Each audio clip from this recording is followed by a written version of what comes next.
Please state your full legal name for the record. Jasmine Leah Phil. Do you swear to tell the truth, the whole truth, and nothing but the truth, so help you God? I do. Please describe for the court your educational background. Well, I presently hold a PhD in clinical psychology and a postdoctoral specialization in forensics. How many times have you been an expert witness? 25 times.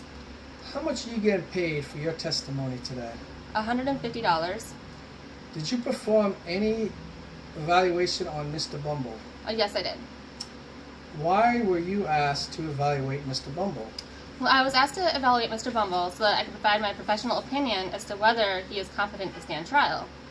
Well, orders such as this one also request the defendant's history and present symptoms, a description of the psychiatric, psychological, and medical tests that were employed, and their findings, and my professional opinion as to the diagnosis and prognosis. What legal definition is applicable to the referral question that you addressed when assessing Mr. Bumble? The legal definition for competency to stand trial falls under the provisions of Title 18, U.S. Code Section 4241.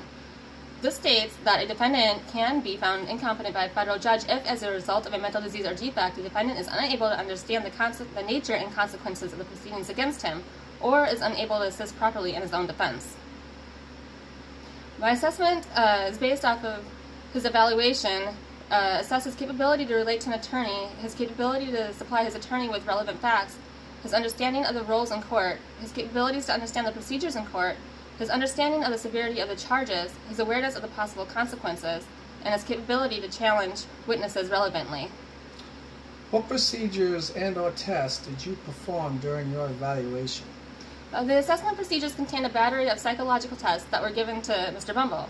The tests included the Wechsler Adult Intelligence Scale 3, the Minnesota Multiphasic Personality Test 2, the Personality Assessment Inventory, the Rorschach Inkblot Test using the Exner scoring system, the Bender Motor Gestalt Test, the Bender Motor Gestalt Test Immediate Recall, Reyes 15-item test, the Psychopathy Checklist Revised, and a structured interview of reported symptoms.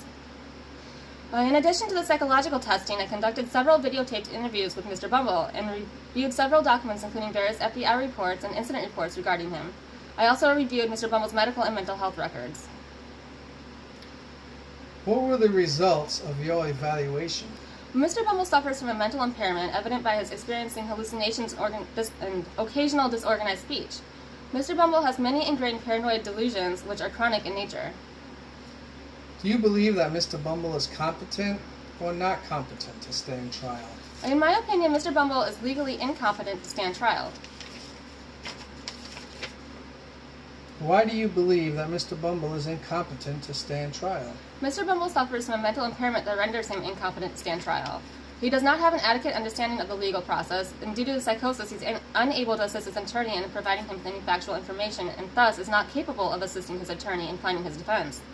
He is also incapable of challenging witnesses relevantly due to his mental impairment. Did you arrive at the diagnosis for Mr. Bumble? Yes, I did. What is your diagnosis? In my opinion, Mr. Bumble has chronic schizophrenia, paranoid type. Can you describe for the court the reason for that diagnosis? During the evaluation, Mr. Bumble displayed both positive and negative symptoms of schizophrenia, to include paranoid delusions and auditory hallucinations that have been present for most of his adult life.